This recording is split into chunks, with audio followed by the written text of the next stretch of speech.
આપ જોઈ રહ્યા છો લોકમંચ. કહેવાય છે કે દેશનું ભવિષ્ય બાળકો છે અને જે બાળકો જે દેશના સશક્ત હશે, પોષિત હશે, એ દેશનો વિકાસ ઝડપી બને છે, શક્ય બને છે. અને એટલે જ ક્યાંક જે પોષણ મુક્ત ભારત એક અભિયાન, અને એમાં પણ ખાસ કરીને કુપોષણ મુક્ત ગુજરાત અને પોષણયુક્ત ગુજરાત, આ જે બે સૂત્રો છે એ ચલાવવામાં આવી રહ્યા છે. અને કુપોષણ મુક્ત ગુજરાતના નિર્માણ માટે રાજ્ય સરકારે એક મક્કમ નિર્ધાર કર્યો છે. એના માટેની અલગ અલગ યોજનાઓ, એના માટેનું ફંડ ફાળવવામાં આવે છે અને રાજ્યમાં કુપોષણને નાથવા માટે નોંધપાત્ર પ્રયાસ રાજ્ય સરકાર કરી રહી છે. અને એના માટેની જે પહેલ કરવાની હોય, પહેલ માટે પણ રાજ્ય સરકારનું કહેવું છે કે અમે તૈયાર છીએ. પણ ભાવિ પેઢીને બચાવવા માટે રાજ્ય સરકાર પણ કહે છે કે બાળકોને પૂરતું પોષણ મળવું જરૂરી છે. પણ સવાલ એ છે કે શું બાળકોને પૂરતું પોષણ મળી રહ્યું છે? કુપોષણ મુક્ત ગુજરાતનું સ્વપ્ન જે જોયેલું, એ સ્વપ્ન શું છે અને હકીકત શું છે? કારણ કોંગ્રેસના જે નેતા છે અમિત ચાવડા, એમણે સવાલો ઉઠાવ્યા છે, પ્રદેશ અધ્યક્ષે, અને એમણે તો એમ કહ્યું છે કે ગુજરાતના વિકાસની તમે વાતો કરો છો, પણ આ ગુજરાતના વિકાસ પર કુપોષણ એક લાંછન છે. અને કેગના અહેવાલને ટાંકીને પણ એમણે કહ્યું છે કે આખા દેશમાં કુપોષિત જિલ્લાઓની જે યાદી છે એમાં 10 જિલ્લા છે, એમાં 5 તો ગુજરાતના છે. ત્રીજી વાત એમણે એ કરી છે કે કરોડો રૂપિયાનો ખર્ચ કરાય છે, જનતાના ટેક્સના પૈસા છે, એમાંથી કરોડો રૂપિયાનો ખર્ચ આમાં કરવામાં આવે છે, અને છતાં પણ કુપોષણની સમસ્યા યથાવત છે. એટલે જર્જરિત આંગણવાડી કેન્દ્રોનો પણ એમણે વાત કર્યો, એમાં થતો ભ્રષ્ટાચારની પણ એમણે વાત કરી છે. તો એમણે પછી આખરે એમ કહ્યું કુપોષણ મુક્ત ગુજરાત અભિયાનનું ક્યાંક સુરસુર્યું થયું છે. એટલે અલ્પ પોષણ માટે કયા કારણો જવાબદાર? બીજું કે પોષણલક્ષી કાર્યક્રમોનો લાભ છેવાડાના વર્ગો સુધી પહોંચે છે કે કેમ? નથી પહોંચતો આદિવાસી વિસ્તારોમાં કે ગરીબ વિસ્તારોમાં, તો કેમ? અને આવો ભેદભાવ કેમ શહેરી અને ગ્રામ્ય વિસ્તારમાં? આવા સવાલો ઉઠી રહ્યા છે. આ સવાલોના જવાબ લઈશું. જવાબ લેવા માટે ભારતીય જનતા પાર્ટીના નેતા સંજીવ પંચોલી મારી સાથે છે. સંજીવજી, સ્વાગત છે આપનું લોકમંચમાં. ગુજરાત પ્રદેશ કોંગ્રેસના vice president doctor Hemang Vasavada. Hemang sir, આપનું પણ સ્વાગત છે લોકમંચમાં. અને લોકોની સમસ્યા અને પ્રશ્નોને ઉજાગર કરતા એવા સામાજિક કાર્યકર દેવ દેસાઈ. દેવ, આપનું પણ સ્વાગત છે.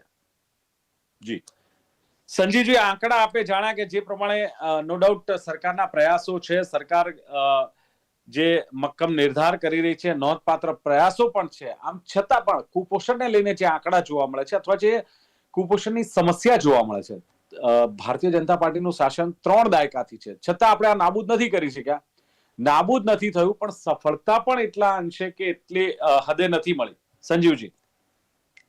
દિલીપભાઈ, આમાં જે આંકડા આવ્યા છે એ એકચ્યુઅલી આના જે ધારાધોરણ છે ને રાજ્ય સરકારના જે કેન્દ્ર લેવલે, એ એકચ્યુઅલી હું આ વાત એટલા માટે જાણું છું કે એ થોડાક જુદી રીતના છે.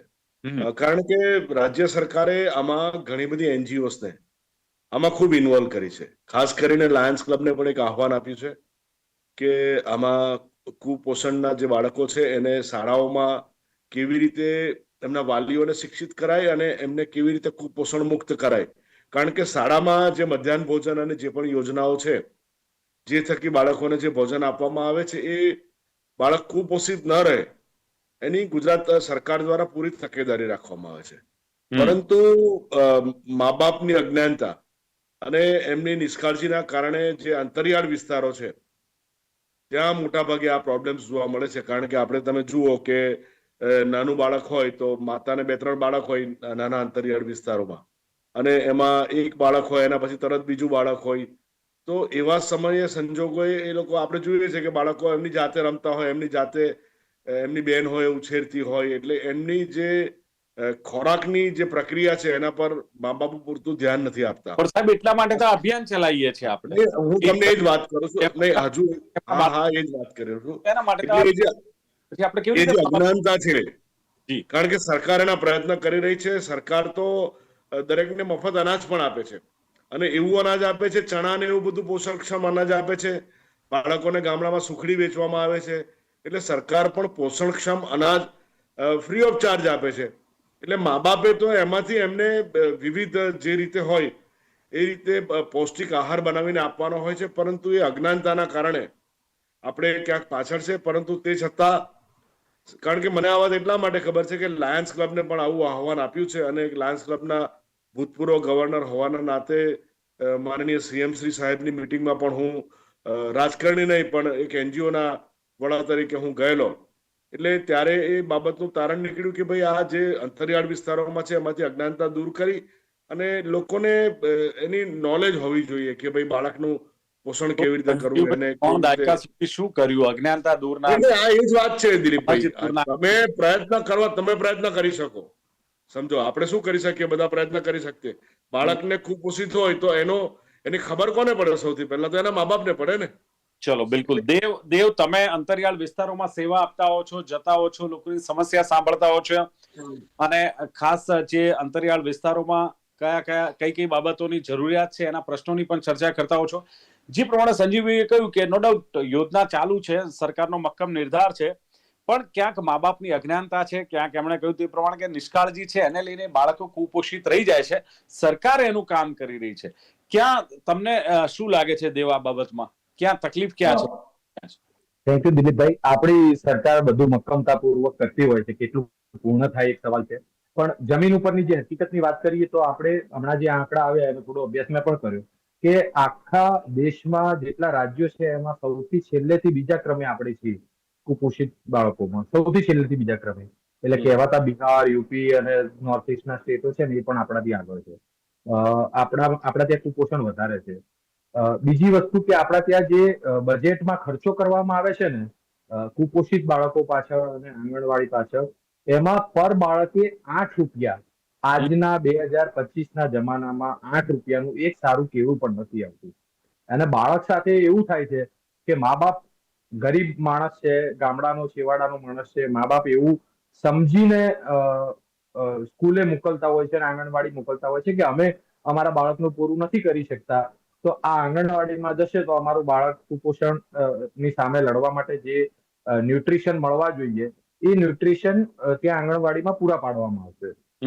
એ આંગણવાડીમાં એક બાળકે આપણી સરકાર કુપોષિત બાળકે તો થોડા વધારે જોઈએ, પણ એક બાળકે આપણે 8 રૂપિયા સરકાર ખર્ચો કરે છે. હવે આ એક બાળકે સરકાર 8 રૂપિયા ખર્ચો કરે છે. આજની મોંઘવારીના સમયમાં એક બાળકે 8 રૂપિયા કેટલા પરવડે એ એક પ્રશ્ન છે અને એમાંથી કેટલા ન્યુટ્રિશન વાળો ખોરાક મળે.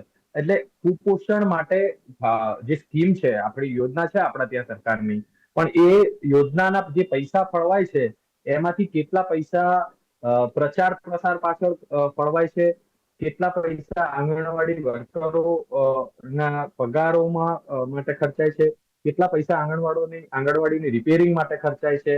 જેમ કે હું એક હમણાં એક્ઝામ્પલ આપું કે આપણા ત્યાં બધે આરો લાગી ગયા છે આંગણવાડીમાં, પણ એ આંગણવાડીમાં કેટલી જગ્યાએ, હું હમણાં આ છેલ્લા અઠવાડિયાની વાત કરું કે આ અઠવાડિયામાં મેં 3 આંગણવાડીની ઉત્તર ગુજરાતમાં વિઝિટ કરી હતી, એક મારા પોતાના ગામની અને બીજા 2 ગામની. એ આંગણવાડીમાં ટોટલ સદંતર આરો બંધ છે.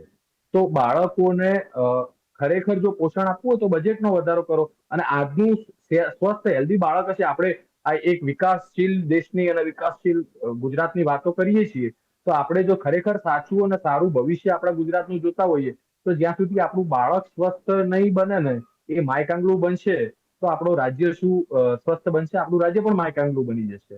એટલે આ બધા પ્રશ્નો છે સરકાર સામે અને સરકાર ફક્ત પ્રચાર પ્રસારમાં જો પૈસા વાપરતી હોય, 8 રૂપિયા એટલે તમે વિચારો ને કે આજના સમયમાં શું કહેવાય 8 રૂપિયા એક બાળક માટે.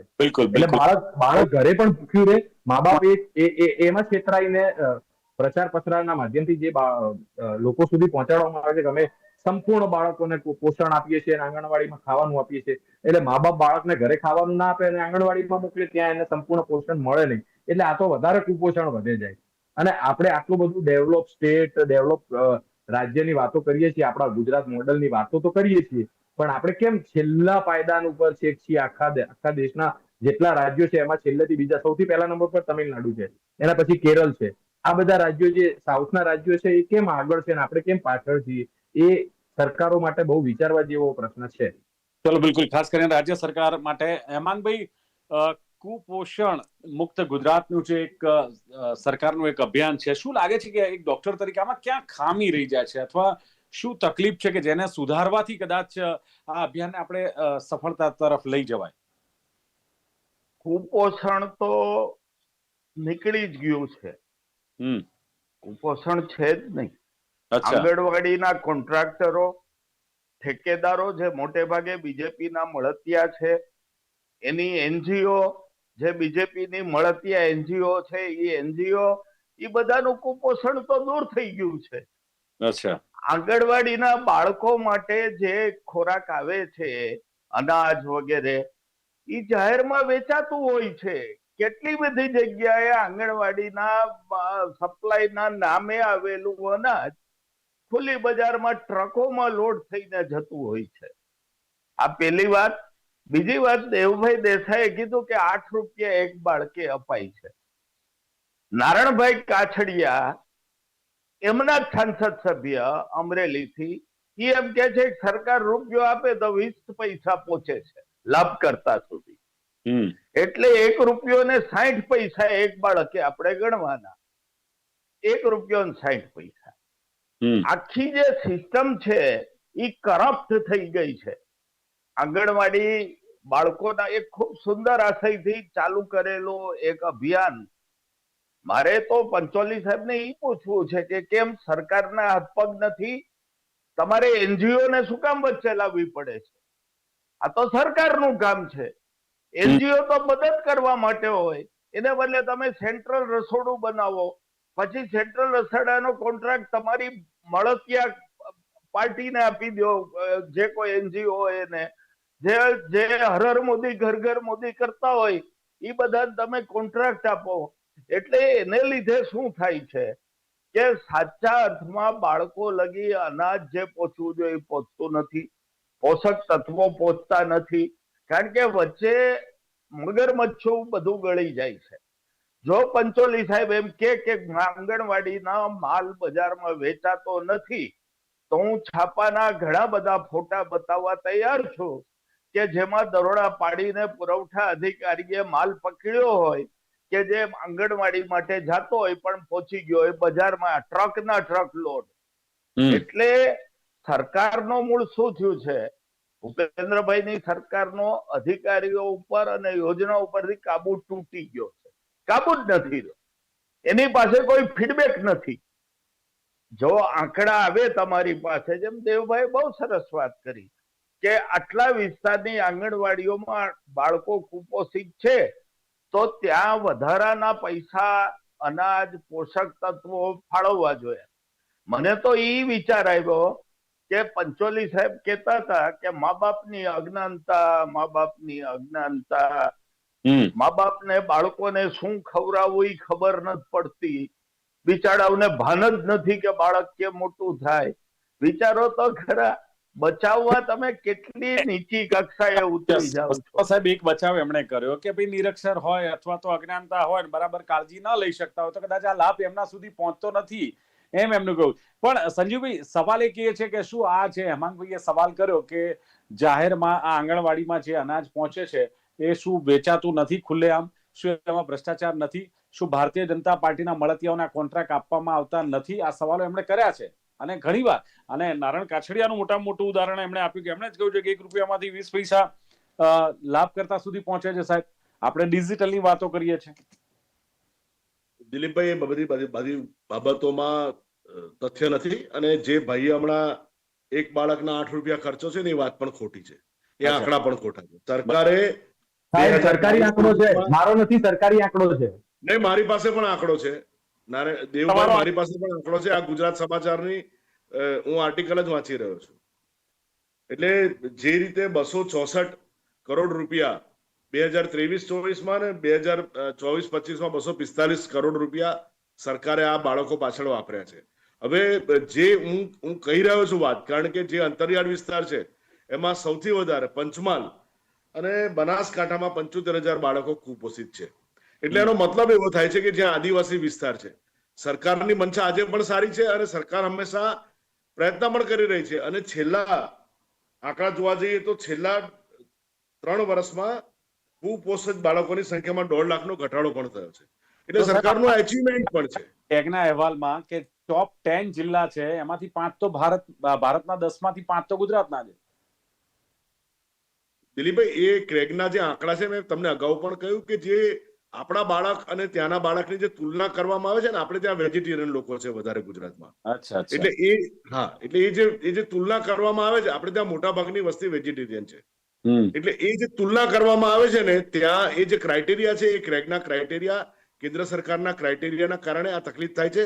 ખરેખર બાળક આપણા હેલ્ધી છે, તંદુરસ્તી છે, પરંતુ જે કેન્દ્ર સરકારની જે ક્રાઇટેરિયા છે, આપણા બાળકો વેજીટેરિયન હોવાના કારણે આ પરિસ્થિતિ નું ઉદ્ભવે છે. એક એનજીઓ તરીકે એની મને ખબર છે, પણ વેજીટેરિયન એનજીઓ ને સરકાર એટલા માટે રાખે છે કે મા બાપને સંસ્કારિત કરે. મળે.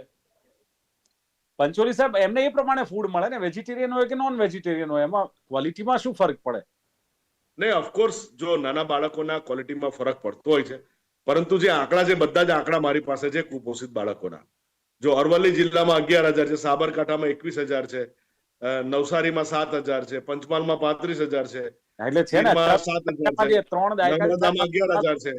એટલે આમ જોવા જઈએ ને તો ત્યાં બનાસકાંઠા અને પંચમહાલમાં જ આંકડા વધારે છે. અચ્છા, શું કારણ, મને એટલું એક શોર્ટમાં કહો ને સંજીવભાઈ. એટલે કારણ હું તો આપણે એ જ કહી રહ્યો છું કે અંતરિયાળ વિસ્તાર છે, આદિવાસી ક્ષેત્ર છે, મા બાપની સમજૂતી નથી, અને મેં એમ કહ્યું કે બાળકોની પાછળ મા બાપ ધ્યાન નથી આપતા. ચલો, બિલકુલ. દેવ કેવું છે આપનું? જે પ્રમાણે વાત થઈ નોન અન્ય રાજ્યોમાં દાખલા આપ્યા, એવું છે નહીં કે સંપૂર્ણ ગુજરાત વેજીટેરિયન છે. હું પોતે વેજીટેરિયન હોઉં એનો મતલબ એવો નથી કે ગુજરાત, આપણો આદિવાસી વિસ્તારમાં બધા નોનવેજ ખાય છે. આપણા દરિયાઈ આપણો આવડો મોટો દરિયાઈ બેલ્ટ છે, એમાં ઘણા બધા કમ્યુનિટી, ક્ષત્રિયો, એટલે ઘણા બધી કમ્યુનિટીઓ નોનવેજ ખાવા વાળી છે. અને બનાસકાંઠા જે દૂધ ઉત્પાદનનું સૌથી મોટું કેન્દ્ર છે, આપણા માનનીય શ્રી શંકરભાઈ ચૌધરી ત્યાં આટલું મોટું દૂધ ઉત્પાદનની વાતો કરે છે, અને એવી જગ્યાએથી બી જો આપણા બાળકો કુપોષિત આટલા મોટી સંખ્યામાં નીકળતા હોય તો ખરેખર આપણે આપણા રાજ્ય માટે બહુ શરમની વસ્તુ કહેવાય. અને આખા દેશમાં 10 જિલ્લાઓમાં થી 5 જિલ્લાઓ આપણા ડેવલપ ગુજરાતના, વિકાસશીલ ગુજરાતના, ગુજરાત મોડેલના નીકળે છે, એ પણ આ વર્ષમાં. દેવ, એક સવાલ એ છે કે કોઈ એનજીઓ છે કે ખાનગી સંસ્થાઓ જે સ્થાનિક સમુદાય છે એમની પણ આ જવાબદારી બને ને. સરકાર એક હાથે તાળી ના વાગે. ના માટે એનજીઓ હોય, સ્થાનિક સરકાર, જો સરકાર સંપૂર્ણ સારું બજેટ આપે, જે ઇન્ફ્રાસ્ટ્રક્ચર ડેવલપમેન્ટમાં સરકાર બજેટ ખર્ચો કરી નાખે છે, જુદા જુદા નિગમોના બજેટ પોતાના પ્રચાર પ્રસારમાં ખર્ચો કરી નાખે છે, એ બજેટ જો ખરેખર બાળકો પાછળ વાપરવામાં આવે, પૈસો વાપરવામાં આવે, 2 દાડે 4 દાડે આપણે છે ને અહીંયા આંગણવાડી બહેનોની રેલી જોઈએ છે, એમને પૂરતા પગાર નથી મળતા, આંગણવાડીની બહેનોને પૂરતા એ નથી મળતા. તો એટલે આ બધા પ્રશ્નો છે. તો ખરેખર બજેટ, આપણે જે ટેક્સ ભરીએ છીએ એ ટેક્સનો પૈસો ખરેખર સાચી જગ્યાએ વાપરે તો બધું શક્ય છે. અને એનજીઓ ને અત્યારે કઈ એનજીઓ કરે છે? અત્યારે એનજીઓ પાસે ફંડ ફાળા નથી. જે સરકાર માન્ય, એટલે સરકારની ચહીતી એનજીઓ છે એમની પાસે ઘણો પૈસો છે. બાકી ખરેખર જેને આદિવાસીઓ વિસ્તારમાં, દલિત વિસ્તારમાં અથવા તો આવા પછાત વિસ્તારમાં કામ કરવું છે, એને તો એન્ટી નેશનલ એનજીઓ અને સરકાર વિરોધ, કારણ કે તમે આવા બધા આંકડા બહાર લઈ આવશો એટલે તમે સરકારની પોલ ખોલી નાખશો, એટલે તમે એનજીઓ છે એ બધી તો દેશ વિરોધી કાર્યો કરે છે. એટલે એનજીઓ ને પતાવી દીધી છે આ સરકારે. ફંડ ફાળા છે નહીં, અને ખરેખર આ બધું એનજીઓ નું કામ નથી. એનજીઓ નું કામ અવેરનેસ કરવાનું છે. ચોક્કસ એનજીઓ ને એ સામાજિક કાર્યકર્તાઓએ મદદ કરવી જોઈએ આ બધામાં. પણ આ કામ સરકારનું છે કે આપણા ત્યાં એક પણ કુપોષિત બાળક ના રહે. આપણા ત્યાં જો કુપોષિત બાળકો છે તો એના માટે, અને 8 રૂપિયા વાળો આંકડો મેં ખોટો નથી આપ્યો, આ આંકડો આપણા વિધાનસભામાં પણ રજૂ થયો છે અને કેન્દ્રના રિપોર્ટમાં પણ છે.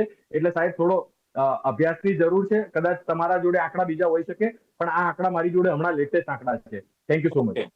ઓકે વસાવડા સાહેબ, હવે સવાલ એક એ આવે છે કે માની લો કે 3 દાયકા બાદ પણ ક્યાંક કુપોષણની સમસ્યા યથાવત છે, ક્યાંક જે પ્રમાણે કહીએ કે પ્રજાના ટેક્સનો પૈસો કે પરસેવાનો પૈસો આવી યોજનાઓ પાછળ કદાચ ભ્રષ્ટાચારમાં જાય છે. કઈ અપેક્ષા કોંગ્રેસ પાસે આ પ્રજા રાખે કે કોંગ્રેસ વિપક્ષ તરીકે પણ પોતાના મુદ્દા કે આવી બાબતોને લઈને પ્રજાને ન્યાય અપાવે? કોંગ્રેસ, આજની જે ચર્ચા થઈ અને આ મુદ્દો ઉદ્ભવ્યો એ અમિતભાઈ ચાવડાના વિધાન પછી જ ઉદ્ભવ્યો છે. તો પછી શું સાહેબ? કોંગ્રેસે, હવે જો દિલીપભાઈ, હાજી, વાત એટલી જ છે કે કોંગ્રેસ મુદ્દા ઉઠાવે છે, જે કઈ પોલમ પોલ છે એ બહાર કાઢે છે, પણ બેરા કાને જ વાત થડા ના કરે તો પછી કોંગ્રેસ સત્તામાં તો છે નહીં. આ મુદ્દો સતત કોંગ્રેસ જીવતો રાખશે. આગામી, હવે તો વિધાનસભાના સત્ર 4 દિના ને 2 દિના 3 દિવસના કરી નાખ્યા. તમે જુઓ સરકાર પ્રશ્નોથી કેવી ભાગે છે.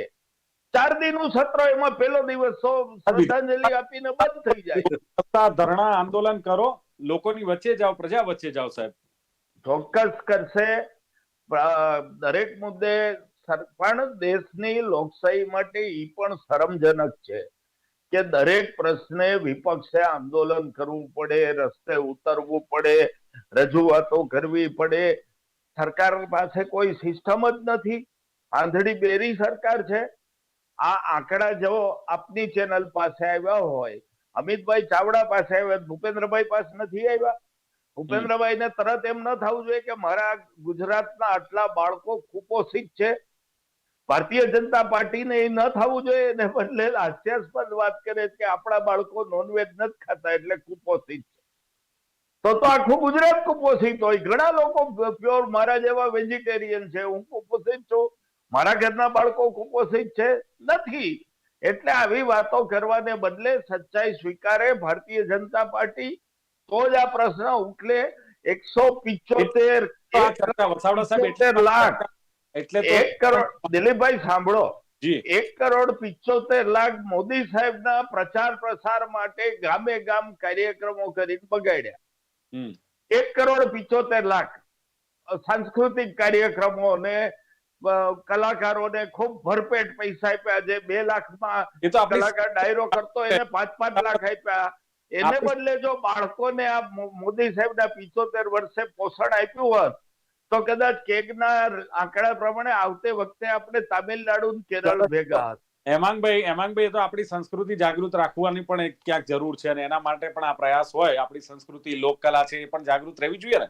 એની પછી પ્રમાણે સંજીવભાઈએ કહ્યું કે આંકડા કંઈક જુદી રીતના છે. એમનું કેવું છે એનજીઓ ઇન્વોલ્વ કરી છે, લાયન્સ ક્લબની પણ એમણે વાત કરી છે અને પૂરી તકેદારી રાખવાની વાત સંજીવભાઈએ કરી છે. પણ જે લોકોના બાળકો, મતલબ જે મા બાપ છે, કદાચ અભણ છે, કાળજી રાખતા નથી અને અજ્ઞાનતા છે, તો કદાચ એમના બાળકો કુપોષિત હોઈ શકે. એ કારણ પણ એમણે આપ્યું છે.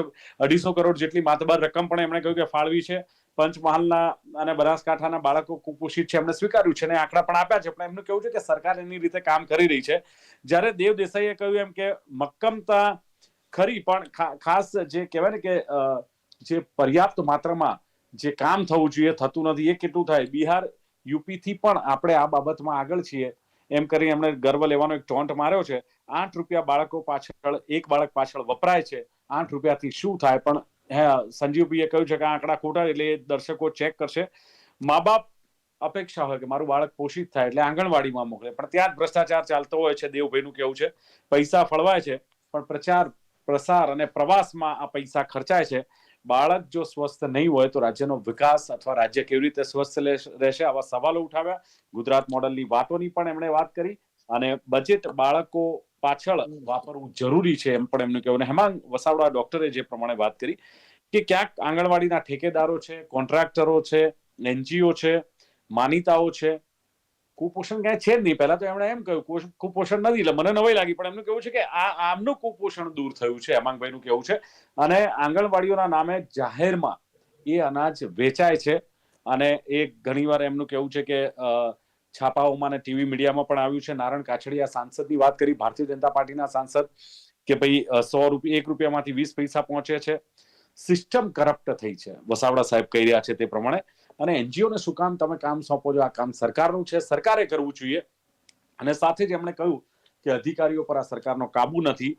અને ખાસ કોંગ્રેસ શું કરે છે, મેં સવાલ કર્યો ત્યારે વસાવડા સાહેબનું કેવું છે કે કોંગ્રેસ પોલ ખોલે છે પણ બેરા કાને કંઈ એનું થતું નથી, સમસ્યાનો હલ આવતો નથી.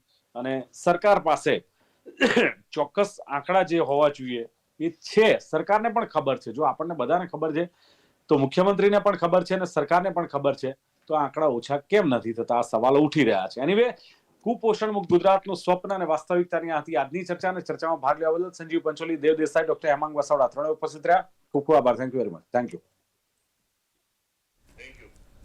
તો દર્શક મિત્રો, લોકમંચ કાર્યક્રમમાં હતી આજની ચર્ચા, કુપોષણ મુક્ત ગુજરાત, સ્વપ્ન અને હકીકત, સ્વપ્ન અને વાસ્તવિકતા. ફરી મળીશું. જોતા રહો ગુજરાત ન્યૂઝ. નમસ્કાર.